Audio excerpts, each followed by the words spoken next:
बिस्मिल्लाहिर्रहमानिर्रहीम। अस्सलाम वालेकुम। मैं हूं गुलफाम चौधरी। आप देख रहे हैं मेरा फेसबुक पेज और यूट्यूब चैनल। पाकिस्तान की सियासत में अहम तरीन डिवेलपमेंट हो रही हैं और मुसलसल डिवेलपमेंट्स मुतवक्के हैं। यकीनी तौर पर जो पाकिस्तान के हालात हैं वो यकसर बदलने जा रहे हैं और बड़ी बड़ी तब्दीलियाँ मुतवक्के हैं। इस हवाले से हमारे साथ मौजूद है सिद्दीक जान साहब। उनसे जानते हैं क्या डिवेलपमेंट हुई हैं, पहले उनकी बात सुनते हैं फिर उस पर बात करते हैं। वक्त की घड़ियाँ 24 नवंबर की हदूद में दाखिल हो चुकी हैं।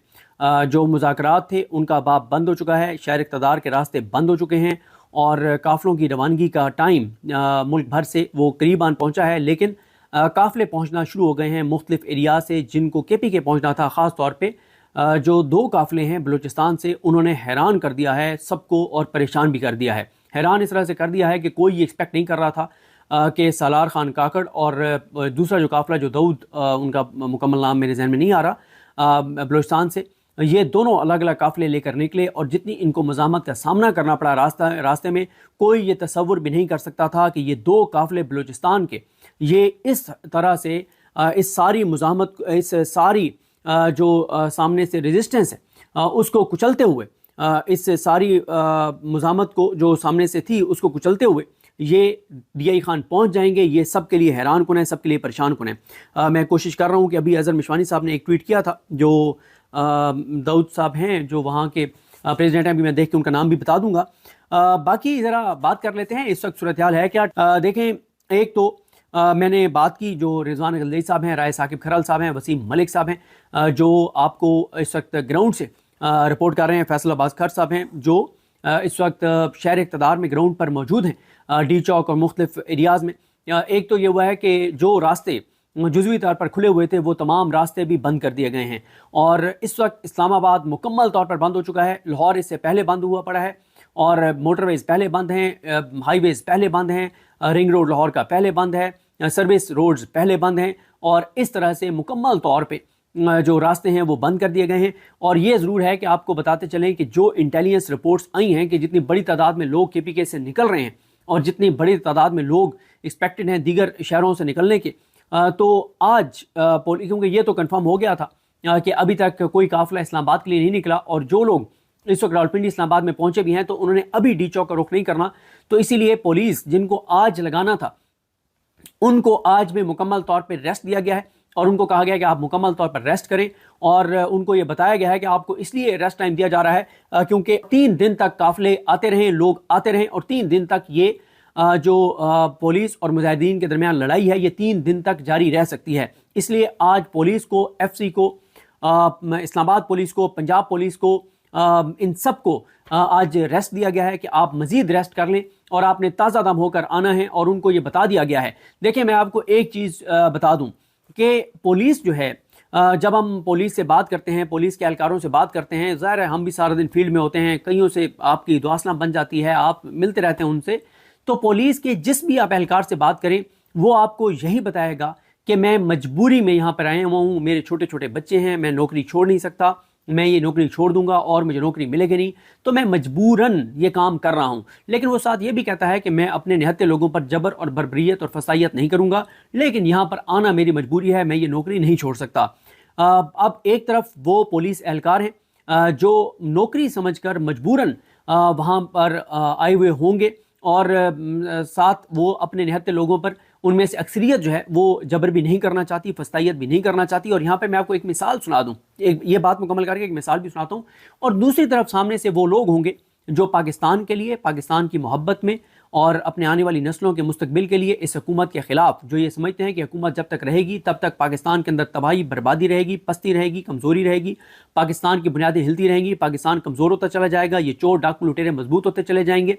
और अगर आज हम ना निकले तो हमारी आने वाली नस्लें जो हैं वो भी इस मौजूदा जो सूरत हाल है इसकी कीमत अदा करेंगी। तो इसलिए वो लोग तो एक उनके अंदर तो एक जज्बा होगा, एक हुब्बुल वतनी का जज्बा होगा, वतन को बचाने का जज्बा होगा और इस धरती से वफा का जज्बा होगा, इमरान खान साहब से वफादारी का जज्बा होगा, इमरान खान की रिहाई के लिए एक कोशिश और काविश का जज्बा होगा।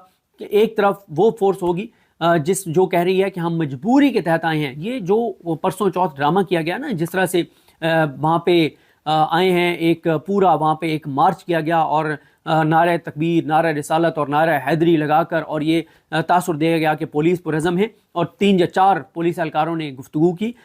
ऐसा नहीं है, पुलिस के 4 लोगों ने गुफ्तगू किया है, तो बाकी जो है वो वहाँ पर आए हुए थे लेकिन वो वहाँ पर नहीं थे, यानी वो दिलो जान से वहाँ पर नहीं थे, उनके दिल कहीं और थे, उनके दिमाग कहीं और थे। मैं बार बार ये कहता हूँ कि इस वक्त जो पुलिस के अंदर लोग हैं जो हलाल कमाने वाले हैं, वो क्या हलाल से अपना घर चला पा रहे हैं? क्या वो बच्चों की एजुकेशन उनको दे पा रहे हैं? क्या वो इलाज मुआवजे के लिए उनके पास रकम है? खुदा न खास्ता अगर कोई बीमार है, वो भी तो इसी मुआशरे का हिस्सा है। जैसे आम पाकिस्तानी मुतासर है, वो पुलिस वाला भी ऐसे मुतासर है जो हलाल कमा रहा है, और जो हराम कमा रहा है वो वैसे ही उसकी ज़िंदगी में सुकून नहीं होगा। तो इसलिए जो भी इस वक्त किसी भी जगह पे बैठा हुआ है जो हलाल कमाई कर रहा है, जो बेनिफिशरी नहीं है इस निज़ाम का, जो करप्शन और लूट मार नहीं कर रहा, उसको इस हुकूमत की तबाहकारियों का अंदाज़ा है। और आज की यानी कल की खबर है कि पिछले एक हफ्ते में महंगाई में तकरीबन 0.67% जो है वो इजाफा हुआ है एक हफ्ते में। और ओवरऑल अगर आप सालाना बुनियादों पे बात करें तो 5 पॉइंट और सम फिगर आगे आ रही है, उसमें जो है वो इजाफा हुआ है। तो अगर महंगाई फिर बढ़ना शुरू हो गई है, पहले ही इतनी मुश्किल थी, लोगों की ज़िंदगी अजीरन थी, तो कैसे लोगों की ज़िंदगियों में सुकून आ सकता है? और ये जो पुलिस के जवान हैं, ज़ाहिर है जो जिन्होंने इस मुल्क में रहना है, जिनके बच्चों ने इस मुल्क में रहना है, हाँ वो जो पुलिस के अफसरान हैं जो करप्ट हैं, जो इस निज़ाम के बेनिफिशरी हैं, जिनको 10 करोड़ वाला प्लाट 10 लाख में दिया गया है, जिनके बच्चे बाहर पढ़ते हैं और कोई पता नहीं उनकी फीसें कौन देता है, तो जिन्होंने बाहर प्रॉपर्टीज़ बना ली हैं, तो उनके वो तो इस निज़ाम को सर्व करेंगे क्योंकि उनका इन्हिसार इस निज़ाम के ऊपर है, वो इस निज़ाम के बेनिफिशरी हैं। ये चोर डाकू लुटेरे रहेंगे तो उनका भी खाता चलता रहेगा, ये नहीं रहेंगे तो वो भी नहीं रहेंगे। तो इसलिए वो ज़रूर जबर और फसाइयत बर्पा करने की कोशिश करेंगे, लेकिन पुलिस के एहलकारों की, जवानों की अक्सरियत वो नहीं जबर और बर्बरियत करना चाहती। मैं आपको एक मिसाल यहाँ पर सुना दूँ। जब 18 मार्च को इमरान खान साहब जुडिशल कम्प्लेक्स में आए थे, और आपको याद होगा वो दिन जब इमरान खान साहब ये कहते हैं कि उस दिन मुझे कत्ल करने का इरादा था, और जिस दिन एक वीडियो भी मैंने बना के अपलोड की थी जो इमरान खान साहब ने अपने एक ख़िताब में चलाई थी, और उस वक्त मैं एक दोस्त के वालिद साहब के जनाजे से वापस आ रहा था, तो मुझे किसी ने कॉल की कि इमरान खान ने तुम्हारी वीडियो जो है वो अपने ख़िताब में चलाई है। तो उसी वक्त मुझे अंदाज़ा हो गया था कि अब तो बचना मुश्किल है, और उसी दिन फिर मुझे अरेस्ट भी किया गया था। ये वो वाला मामला 18 मार्च, उस दिन मैंने ये देखा था 18 मार्च को 2023 की बात है, जब हम वहाँ पे जुडिशल कम्प्लेक्स के बाहर मौजूद थे, तो मेरे साथ एक पुलिस का जवान मौजूद था, और वो पुलिस का जवान जो है वो जब शेलिंग कर रहा था, तो जैसे उसने गन सीधी की तो एक और जवान आया और उस जवान ने उसका बाजू पकड़ा और उसका बाजू पकड़ के नीचे कर दिया, और उससे कहा कि मत ये काम करो, मत अपने निहत्ते लोगों के ऊपर तुम शेलिंग करो। तो साथ ही उसने मुझे देखा और मुझे कहा यार रिक्वेस्ट है प्लीज़ ये मतलब जिक्र ना करना। ये उस वक्त की बात है, ज़ाहिर है अब बहुत पुरानी है, और अब उस वक्त मैं बात करता तो शायद ये कैमरों में देख भी सकते थे कौन सा वो पुलिस एहलकार था जो कर रहा था, लेकिन वो खैर मेरे बताने से क्या, उनको खुद भी इस चीज़ का बेहतर अंदाज़ा है। फिर मुझे याद है कि उसी दिन जब बहुत ज़्यादा टकराव हुआ, पथराव हुआ, शेलिंग हुई, और पुलिस को पीटीआई के कारकुनान ने पीछे धकेल दिया और हम बहुत पीछे तक चले गए। तो उस वक्त हुआ ये कि 4-5 पुलिस के एहलकार मेरी तरफ बढ़े और उन्होंने पूछा मुझसे कि खान वापस चला गया। मैंने कहा कि अभी तक इन्फॉर्मेशन नहीं है कि वापस गया नहीं गया। तो वो दुआएं दे रहे थे इमरान खान को कि अल्लाह करे कि वो गिरफ़्तार ना हो, और अल्लाह ताला से खैर व आफियत से यहाँ से अल्लाह ताला वापस रवानगी का मौका अता करे। तो यानी इस तरह की सूरत हाल है कि पुलिस के अंदर भी बहुत से पुलिस के एहलकार हैं जो इस पॉलिसी से इतफाक़ नहीं करते, जो मौजूदा हुकूमत की पॉलिसीज़ हैं, और जिस तरह से ये पुलिस उन अफसरान को इस्तेमाल कर रही है। मुझे इस हवाले से भी पता है कि पुलिस का एक जो एहलकार है उसकी डेथ हुई, मतलब तभी डेथ हुई, ये वो वाली नहीं जिसके ऊपर FIR हो गई, एक और पुलिस के एहलकार थे उनकी डेथ हुई। तो जो अफसरान थे 4-5 वो आपस में एक दूसरे पर डालते रहे, क्योंकि उसका इलाका दूर था उस एहलकार का। एक कहता था तुम जनाजे में जाओ, दूसरा कहता था तुम जाओ, तीसरा कहता मुझे शुगर है, एक कहता है मेरा ये मसला है, एक कहता है मेरा ये मसला है। तो उस एहलकार के जो उसकी डेथ तो तभी उसकी डेथ हुई थी, लेकिन कोई उसके जनाजे में जाने के लिए तैयार नहीं था। तो ये पुलिस के अफसरान इतने बेरहम हैं कि अगर कोई एहलकार खुदा न खास्ता जान से चला भी जाए तो उसके बाद कोई उसका वली वारिस नहीं होता।